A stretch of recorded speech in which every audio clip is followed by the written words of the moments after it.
सुप्रभात बच्चों, कैसे हैं आप लोग। आशा करती हूँ कि आप सभी बच्चे घर पर स्वस्थ तथा सुरक्षित होंगे और साथ ही अपनी पढ़ाई भी कर रहे होंगे। बच्चों, आज हम संस्कृत में सप्तमा पाठा सिंहा मूषकः च पढ़ेंगे। यह पाठ कक्षा 7 के छात्रों के लिए है। सभी छात्रों से मेरा अनुरोध है कि वो इस पाठ को पढ़ने से पहले अपनी संस्कृत की किताब अपने सामने रखकर बैठें, जिससे कि बच्चों आपको पढ़ने और समझने में आसानी होगी। इस पाठ की एक एक लाइन संस्कृत की मैं पढ़ती जाऊंगी और उसके बाद उसका हिंदी में अनुवाद भी समझाती जाऊंगी। तो बच्चों, चलिए अब हम अपने पाठ को शुरू करते हैं। सप्तमः पाठा, जिसे हिंदी में कहते हैं बच्चों पाठ 7। पाठ का नाम है सिंह मूषकः च। सिंह का अर्थ होता है शेर और मूषकः चूहा और च का अर्थ होता है और। तो शेर और चूहे की ये कहानी है, जिसे कि मैं पढ़ूंगी और आपको समझाती जाऊंगी इसका हिंदी में अनुवाद। एकस्मिन् वने एकः सिंहः वसति स्म।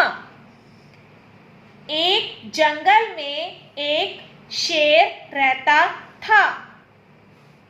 एकदा सः वृक्षस्य नीचः सुप्तः आसीत्। एक बार वह पेड़ के नीचे सोया था। एक मूषकः आगत्य तस्य शरीरे इतस्तः अनृत्यत। एक चूहा आकर उसके शरीर पर इधर उधर नाच रहा था। तेन सिंहः प्रबुद्ध अभवत्। इससे शेर जाग गया। सः मूषकाय अक्रुध्यत। वह चूहे पर क्रोधित हुआ। सः मूषकः आक्रन्दत् अवदत् च भो वनराज मयि दयं कुरु। वह चूहा गिड़गिड़ाया और बोला, हे जंगल के राजा, मेरे लिए दया करो। समये अहमपि त्वं सहायतां करिष्यामि। समय पड़ने पर मैं भी तुम्हारी सहायता करूंगा। एतत् अकर्ण्यत् सिंहः असत् परं किंचित् विचार्याय च दयया तम् अमुच्यत। ऐसा सुनकर शेर हंसा, लेकिन कुछ विचार करके और दया करके उसे छोड़ दिया। एकदा सिंहः व्यधस्य जलेन बद्धः अभवत्। एक बार शेर शिकारी के जाल में फंस गया। तदा सः अगर्जत। तब वह गरजा। तस्य गर्जनम् अकर्ण्य मूषकः तत्र आगच्छत् अवदत् च भो वनराज दुःखं मा कुरु। उसकी दहाड़ सुनकर चूहा वहां आया और बोला, हे जंगल के राजा, दुख मत करो। अहम एतत् जालं कर्तयिष्यामि। मैं इस जाल को काट दूंगा। तदा सः मूषकः तत् जलम् अकृन्तत। तब उस चूहे ने उस जाल को काट दिया। सिंहः मुक्तः अभवत्। शेर मुक्त हो गया। प्रसन्न भूत्वा सः अवदत्।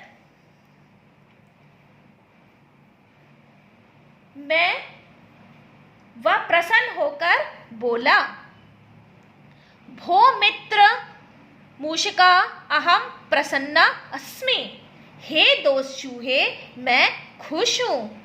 श्रुद्धस्य जंतो अपि उपयोगा भवति। एतत् अहम अद्य अवगच्छामि इति। छोटे जानवर की भी उपयोगिता है, इसको मैं आज जान गया हूँ। तो बच्चों मैंने आपको ये कहानी पढ़कर समझाई, संस्कृत में बताया, फिर उसका हिंदी अनुवाद बताया। तो इस कहानी में बच्चों हमने क्या देखा कि एक जंगल में एक शेर रहता था। एक बार वो क्या है, पेड़ के नीचे सो रहा था। एक चूहा आया और उसके शरीर पर इधर उधर क्या करने लगा, नाचने लगा। इससे शेर क्या हो गया, जाग गया। वह चूहे पर गुस्सा किया, क्रोधित हुआ। वह चूहा गिड़गिड़ाया और बोला, हे जंगल के राजा, मेरे लिए दया करो, समय पड़ने पर मैं भी तुम्हारी सहायता करूंगा। ऐसा सुनकर शेर क्या किया, हंसा, लेकिन कुछ थोड़ी देर के लिए कुछ सोचा और फिर दया करके उसको क्या कर दिया, छोड़ दिया। एक बार शेर शिकारी के जाल में फंस गया। तब वह गरजा और उसकी दहाड़ सुनकर वहां पे कौन आया, चूहा आया और बोला, हे जंगल के राजा, दुख मत करो, मत परेशान हो। क्या कहा कि मैं इस जाल को काट दूंगा। तब चूहे ने उस जाल को काट दिया और शेर क्या हो गया, मुक्त हो गया, मतलब आजाद हो गया। और प्रसन्न होकर, खुश होकर बोला, हे दोस्त चूहे, मैं बहुत खुश हूँ। छोटे जानवर भी बहुत, उनकी भी बहुत क्या होती है, उपयोगिता होती है। मैं आज इसको जान गया हूँ।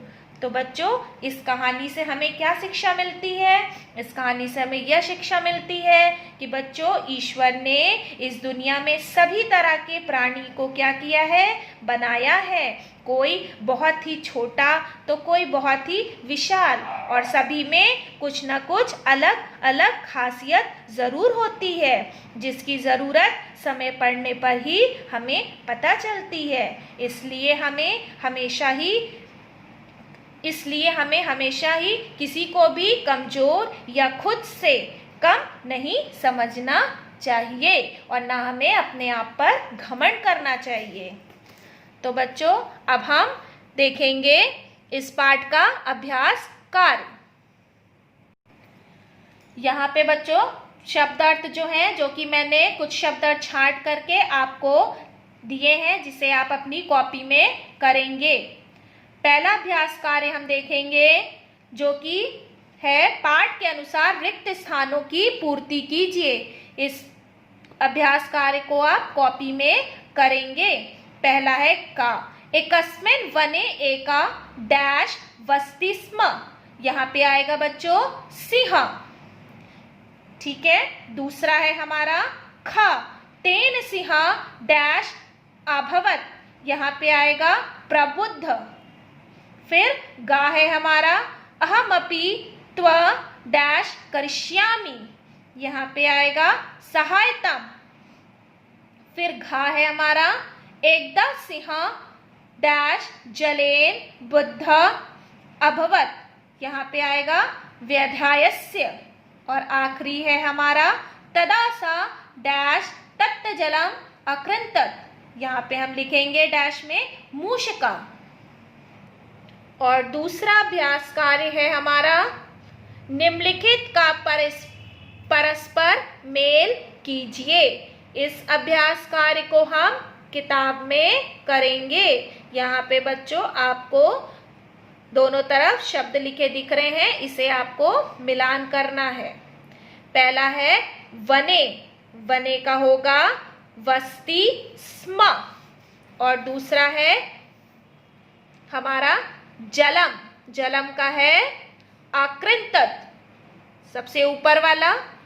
और फिर तीसरा है मूषकाय, मूषकाय को हम मिला देंगे अकृद्यत से।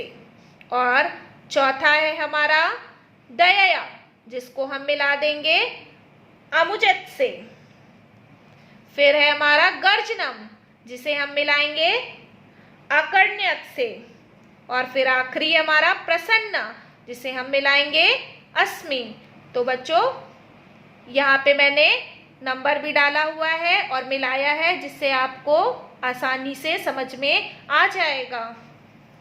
फिर हम देखेंगे तीसरा अभ्यास कार्य, जो कि है हमारा उदाहरण के अनुसार रिक्त स्थानों की पूर्ति कीजिए, जिसे कि आप इस तीसरे अभ्यास कार्य को अपनी कॉपी में करेंगे। यहाँ पे लिखा है पहला, उत धन स्था धन लेअप। जिसे कि हम लिखेंगे खालिस्तान में उत्थाय। और फिर दूसरा है हमारा वी धन हस्य धन लेप, जिसे हम लिखेंगे विहस्य। और तीसरा है आ धन द धन लेप, जिसे हम लिखेंगे यहाँ पे आदाय। और आखिरी है आ धन नी धन लेप, जिसका हम लिखेंगे आनीय। अब हम देखेंगे आखिरी हमारा अभ्यास कार्य, जो कि चौथा है, शुद्ध या अशुद्ध लिखिए। ये अभ्यास कार्य हम अपनी किताब में करेंगे। यहाँ पे बच्चों वाक्य लिखे हुए हैं और उस वाक्य को देखकर हमें ये लिखना है उसके आगे कि ये शुद्ध वाक्य है या अशुद्ध वाक्य है। शुद्ध का मतलब होता है सही और अशुद्ध का मतलब होता है गलत। तो का है हमारा एतत् अकर्ण्यत सिंह अहसताम, जो कि है हमारा अशुद्धम, मतलब ये गलत है, तो हम यहाँ लिखेंगे अशुद्धम।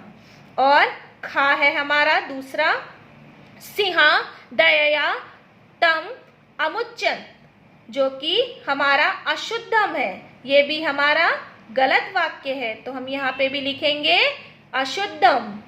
फिर गा है सिंहा जलेन बद्ध अभवत, ये हमारा शुद्ध वाक्य है, सही वाक्य है, तो हम यहाँ लिखेंगे शुद्धम। फिर है हमारा घा सिंह मुक्ता अभवत, ये भी हमारा सही वाक्य है, तो हम इसके आगे लिखेंगे शुद्धम। और आखिरी है हमारा प्रसन्न भूतवा सा अवदा, जो कि हमारा गलत वाक्य है, इसके आगे भी हम लिखेंगे अशुद्धम। तो बच्चों पहला है हमारा अशुद्धम, दूसरा भी अशुद्धम और तीसरा शुद्धम और चौथा भी हमारा शुद्धम और आखिरी है अशुद्धम। तो बच्चों आपको आशा करती हूँ कि आज का ये पाठ अच्छे से समझ में आ गया होगा। बच्चों मैंने आपको इस पाठ के बाद पीडीएफ के माध्यम में आपको शब्द रूप भी लिखने को दिया हुआ है। आपका पहला शब्द रूप है मति, जो कि आपको मिलेगा पेज नंबर 98 पे, और दूसरा है आपका गुरु, जो कि आपको पेज नंबर 99 पे मिलेगा। ये दोनों शब्द रूप जो कि है मैंने आपको लिख करके पीडीएफ के माध्यम से भेज रही हूँ, जो आप अपनी संस्कृत की कॉपी में इन दोनों शब्द रूप को अच्छे से साफ साफ लिखेंगे। जिस तरीके से कि मैं आपको भेजूंगी उसी तरीके से आप अपनी कॉपी में लिखेंगे। तो मैं फिर से बता देती हूँ आपको कि पहला शब्द रूप है आपका मति और दूसरा शब्द रूप है आपका गुरु। तो ये दोनों शब्द रूप हैं आपके, जो कि आपको अपनी संस्कृत की कॉपी में साफ साफ सुंदर सुंदर अक्षरों में लिखना है। आशा करती हूँ बच्चों कि आपको आज का पाठ और ये दोनों शब्द रूप जो मैंने आपको बताए समझ में आ गया होगा। अब मैं आपको इसी पाठ से संबंधित कुछ कक्षा कार्य भी दे रही हूँ, जो कि आप अपनी संस्कृत की कॉपी में करेंगे और कुछ अभ्यास कार्य आप अपनी किताब में करेंगे और जो मैंने शब्द रूप दिया है इसे आप अपनी कॉपी में लिखेंगे। धन्यवाद।